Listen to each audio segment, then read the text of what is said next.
प्राणायाम भी है, बहुत सारे ध्यान की विधियां हैं। और उन्हीं में से मैंने पहले पिरामिड मेडिटेशन सीखा। पिरामिड मेडिटेशन में क्या होता है, सबसे पहले तो मैं होम्योपैथी के बारे में थोड़ा सा बताऊंगी कि ये रिफाइनेस्ट पैथी है।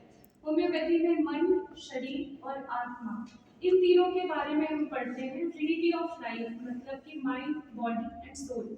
तो जब मन, शरीर और आत्मा, इन तीनों का एक ट्रायंगल बनता है, तो वो ट्रायंगल जब डिस्टर्ब होता है, वो कब डिस्टर्ब होता है कि आप मन से ठीक नहीं हो, आप शरीर से ठीक नहीं हो, या आप अपनी सोल, आप हर्ट फील कर रहे हो, दुखी हो, डिसअपॉइंटेड हो। डिसअपॉइंटमेंट भी बहुत टाइप के होते हैं। डिसअपॉइंटमेंट ऑफ लव होता है, डिसअपॉइंटमेंट ऑफ बिजनेस होता है, करेज होता है।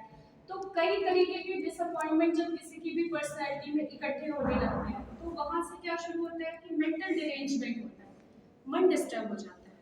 और मन, शरीर और आत्मा, तो तीनों जो ट्रिनिटी ऑफ लाइफ है, वो मिलकर के वाइटल फोर्स बनाती है, हमारी जीवनी शक्ति।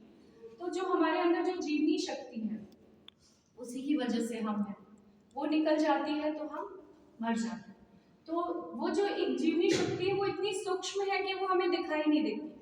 और जो ध्यान है, वो इतना सूक्ष्म है, वो हमें दिखाई नहीं देता। आत्मा दिखाई नहीं देती, लेकिन वो एग्जिस्टेंस तो है, वो अति सूक्ष्म है।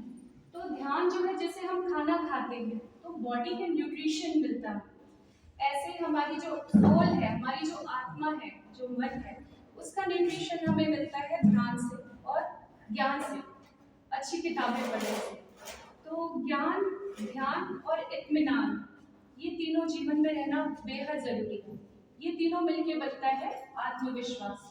तो ये अपनी डायरी में आप नोट कर कि ज्ञान, ध्यान और इत्मीनान। इत्मीनान मतलब कि आपके अंदर कुछ भी ना अनसेटिस्फाइंग नहीं होना चाहिए, अनसेटिस्फैक्शन नहीं होना चाहिए कि हाय मेरा तो फाइनेंशियल स्टेटस ठीक नहीं है, मेरा तो सोशल स्टेटस ठीक नहीं है। नहीं है तो करो, मेहनत करो, हार्ड वर्क करो, और अपना जो आपका सर्कल है वो बहुत अच्छा रखो। जैसे मानसिक योग पे ही मैं बोलूंगी, रामायण में बहुत कुछ लिखा है मानसिक रोग और मानसिक योग के बारे में, गीता में है। तो मानस, अति मानसिक रोग होते हैं। जैसे कि आपने मंथरा का कैरेक्टर सुना होगा। मंथरा बहुत ही नेगेटिव इमोशंस वाली लेडी थी, और रामायण में तो ये तक लिखा है कि अगर आप कुंठित हो, फ्रस्ट्रेटेड हो, तो आपकी कुबड़ निकल जाएगी, वैसे रोग होंगे। और यही होम्योपैथी में भी। और अगर आप ओवर थिंकिंग कर रहे हो, अगर आपके अंदर दुख है, आपने सप्रेस कर लिया अपने दुख को, तो आपको दमा बन के निकलेगा। मतलब कि बीमारियां भी आपके मानसिक स्थिति के हिसाब से आपके शरीर में आती और जाती है। तो अगर क्यों उदास क्यों रहना, आप अपने आप को, अपने गौरव को इतना बढ़ा के रखो ना, इतना अपने अंदर इतना अच्छा हाई वैल्यू फील करो कि आपको अपने अंदर खुशी महसूस हो। और खुशी कब महसूस होती है, जब हम अपनी आत्मा से अंदर से रिच, समृद्ध। वो समृद्धि कैसे आएगी, आपको ध्यान करने से आएगी और आपको अच्छे कर्म करने से आएगी। अब कर्म योग वगैरह भी बहुत बड़े टॉपिक है, उसको भी कर्म से जोड़ा गया है।